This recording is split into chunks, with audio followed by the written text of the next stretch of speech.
Hare Krishna and a very good morning dear students. आज हमारा GK का पीरियड है, तो चलिए स्टार्ट करते हैं। तो आज का हमारा फर्स्ट टॉपिक है फेरी टेल्स। फेरी टेल्स मतलब होता है परी कथाएं, यानी परियों की स्टोरीज।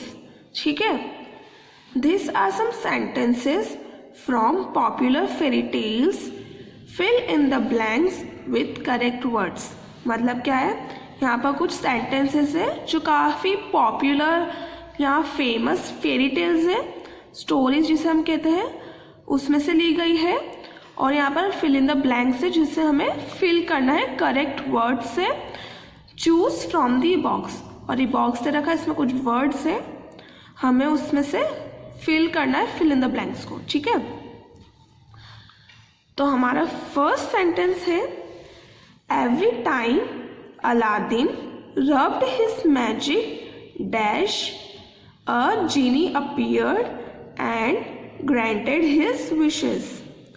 तो हम पहले देख लेते हैं कि हमारा फिल इन द ब्लैंक्स में क्या आएगा। लैम्प, लैम्प मतलब चिराग। तो हम अब इस सेंटेंस का मतलब भी समझ लेते हैं। हर बार अलादीन, ये रहा अलादीन, अपने जादुई चिराग, ये रहा जादुई चिराग, मतलब हर बार अलादीन अपने जादुई चिराग को रब करता था और उसमें से जीनी, ये रहा जीनी, जीनी आता था और अलादीन की विशेष को पूरी करता था। ठीक है,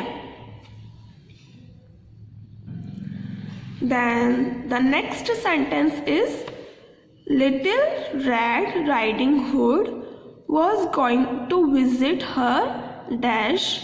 On the way she met a big bad dash. अब हमारे फिल इन द ब्लैंक्स में क्या आएगा, grand mother and wolf.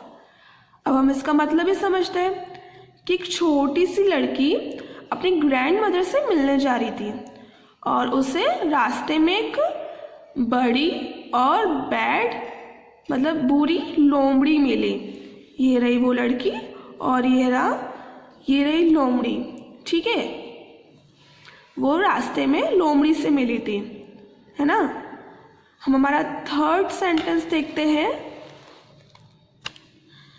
Jack looked out of the window and saw a giant dash, he climbed it to the top and reached a dash. हमारे fill in the blanks में आएगा been stock and castle. हम इसका मतलब समझते हैं। Jack जो कि एक लड़का था, वो अपने विंडो के बाहर देखता है एक बहुत बड़ा जायंट मतलब बहुत बड़ा बीन स्टॉक। ये रहा जैक और ये रहा बीन स्टॉक। वो अपने विंडो के बाहर से एक बहुत बड़ा बीन स्टॉक देखता है एंड वो उस पर चढ़ता है।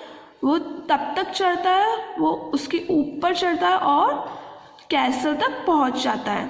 He climbed it to the top and reached the castle, मतलब वो इस पे चढ़ता है और कैसल तक पहुंचता है, मतलब महल तक पहुंचता है। ठीक है, then our last sentence is when the pied piper played his dash dash from all the corners of the town of Hamelin came out and followed him. इसमें fill in the blanks में आएगा pipe and rats. हम इसका मतलब समझते हैं। Pipe Piper, ये रहा पाइप पाइपर जो अपने पाइप यानी कि इंस्ट्रूमेंट होता है, ये रहा वो इंस्ट्रूमेंट प्ले करता है यानी बजाता है।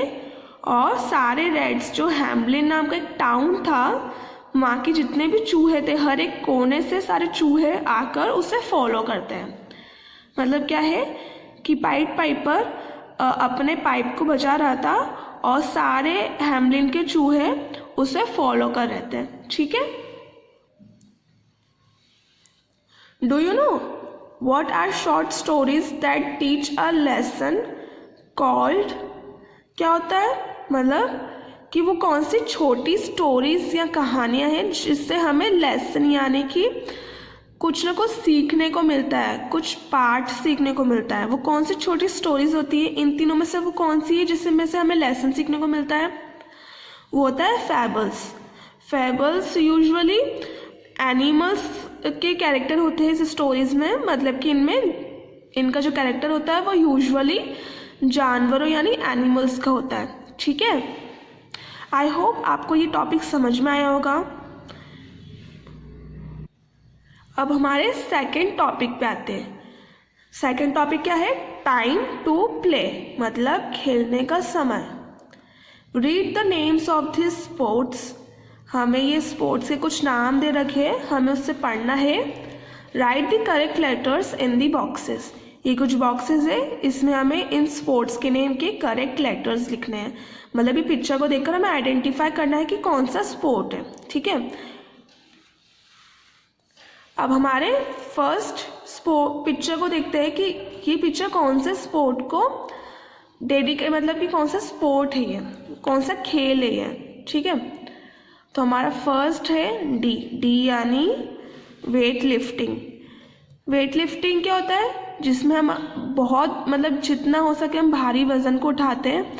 ये ऐसे डम्बल्स टाइप होते हैं जिसमें ये भारी वजन उठाने के लिए होते हैं। तो इसमें हम जितने ज़्यादा वजन उठा सकते हैं, जो जितना ज़्यादा वजन उठाता है, वेट उठाता है, वो विनर होता है।